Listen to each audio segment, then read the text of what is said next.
como essa criança é a minha alma para comigo. Espera, ó Israel, no Senhor, desde agora e para sempre. Martinho Lutero, o grande líder da Reforma Protestante, ao comentar esse salmo, disse o seguinte: é um dos menores salmos, porém para mim, um daqueles que a verdade me levou mais tempo para aprender. Como é difícil falar sobre esse texto. Porque ele vai falar daquelas coisas que nós naturalmente não somos. Daquelas coisas que o mundo no qual nós vivemos naturalmente não é e sequer admite. Porque a humildade é exatamente o que nos leva à confiança em Deus. Enquanto o orgulho é o que nos leva à autoconfiança. E o nosso mundo, ele vai constantemente nos ensinar que nós devemos ser o quê? Autoconfiantes. E quando você não tem a autoconfiança necessária, quem sabe você vá a uma livraria e entre centenas e centenas de títulos escolha um livro de autoajuda, porque é você que tem que se ajudar. Esse é o tom do ensino no mundo em que nós hoje vivemos. E a pergunta, então, que eu faço é a seguinte: é possível ser humilde no sentido em que esse texto quer nos ensinar? É possível reproduzir na minha vida essas palavras de Davi? Ou melhor, quem sabe se nós começarmos nos perguntando: Davi tinha qualificações suficientes para escrever e para pronunciar esse salmo? Essa foi a pergunta que eu fiz a mim mesmo quando me deparei com esse texto. E fui então atrás das páginas da Escritura verificar talvez aspectos da vida de Davi que não sejam tão comumente abordados e tentar buscar se Davi tinha essas qualidades e essas habilidades. Vejamos, quem foi Davi? Davi, com certeza, foi o maior rei de Israel, porque ele foi o homem debaixo do qual Deus de fato estabeleceu uma monarquia sobre o seu povo. Isso não havia acontecido debaixo de Saul com toda a força que aconteceu no tempo do rei Davi. Davi era reverenciado no seu tempo e continua até hoje a ser reverenciado. Aliás, quando fala-se do rei Davi, todo mundo tem uma ideia e uma noção de quem seja, porque é uma figura que se sobressai na história por suas muitas habilidades, com certeza. Aliás, a sua subida à posição de rei foi muito interessante. Ele era um grande comandante militar. O povo o aclamava constantemente. E as multidões daquela época, nas cidades, o colocavam acima dos demais homens. Era um homem, aparentemente, de pequena estatura, mas que tinha a coragem de enfrentar o gigante, Golias. E, com certeza, isso fazia com que muitos temessem a Davi pelas suas qualidades, pela sua capacidade, por ser um grande estrategista militar, alguém capaz de tomar decisões precisas em tempo de crise. Isso faz de Davi um homem qualificado para escrever esse salmo.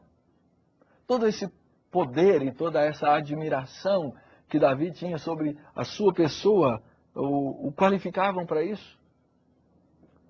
Eu creio que não é por isso que Davi escreveu esse salmo, mas exatamente por outras qualificações que ele tinha. Observem a história de Davi, que é narrada em 1ª e 2ª Samuel, Reis e Crônicas. Primeiro, Davi nunca foi um homem precipitado na sua liderança. Aparentemente, era um homem que não precisava de marketing pessoal para exercer a liderança que exerceu. Aliás, o profeta o ungiu rei sobre Israel, mas antes que ele viesse a ser de fato rei sobre todo Israel, demoraram 17 anos. Talvez se fosse um de nós aqui, tendo sido ungido rei pelo profeta, saíssemos na rua, alguns mais discretamente, dizendo, olha, o profeta me ungiu, outros tocando trombeta e colocando na televisão. O profeta me ungiu. Davi aguardou na sua posição de pastor de ovelhas, porque era exatamente isso que ele era. E eu creio que o seu pastoreio de ovelhas fez parte do processo que Deus usou para que ele viesse a se tornar o grande líder e o verdadeiro líder de Israel, como foi. Dos 17 anos que Davi aguardou, ele gastou 10 anos fugindo de Saul, que era rei em Israel. Ele teve oportunidade, provavelmente com um certo direito, de matá-lo por 2 vezes, porque ali era uma luta de quem sobreviveria ao final, quando Saul sistematicamente tentou destruir a vida de Davi.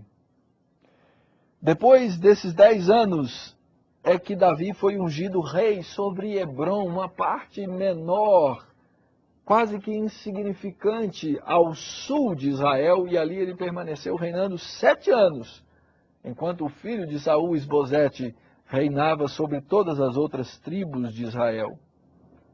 E só depois desse período é que ele foi elevado à posição de rei de fato. E no final do seu reinado, depois de muitos anos de poder, o seu filho levantou-se contra ele. E eu tenho impressão que o seu filho poderia ser facilmente derrotado por Davi. Mas o que é que Davi faz quando o seu filho se opõe e tenta uma rebelião? Davi foge. O que provavelmente a maioria de nós olharia e diria, que fraqueza tremenda. Mas ele volta para o lugar de onde ele veio e aguardou a orientação de Deus para a sua restauração ao trono de Israel. Eu creio que essas coisas, ou esses detalhes que não aparecem muito frequentemente sobre a vida de Davi, são exatamente aqueles que ensinaram Davi essas palavras sobre a liderança. Quando ele aprendeu a aguardar a orientação de Deus e os propósitos de Deus para a sua própria vida. E é por isso que a Escritura vai chamar Davi de o homem segundo o coração de Deus. Logo, o que o homem segundo o coração de Deus deve buscar em sua vida? Quais são as suas características? O que esse texto nos ensina do coração desse homem diante de Deus? Como é que nós devemos trabalhar essas coisas na nossa vida de líder? Davi nos ensina, primeiro, que devemos viver o padrão de Deus. E o padrão de Deus é o padrão que a Escritura nos ensina, o exemplo que o Senhor Jesus Cristo nos dá e aquilo que Ele chama o seu povo a fazer na posição de liderança. Davi, com certeza, precisou, durante a sua história, crucificar várias coisas para continuar o seu percurso e o seu caminho. Exatamente o chamado de Jesus. Quem quiser me seguir deve tomar a sua cruz. Negar-se a si mesmo. Isso é exatamente a primeira sentença desse texto, quando Davi nos diz, não é soberbo o meu coração. E esse é um exame que todos os crentes deveriam fazer todos os dias na sua vida. Todos os dias.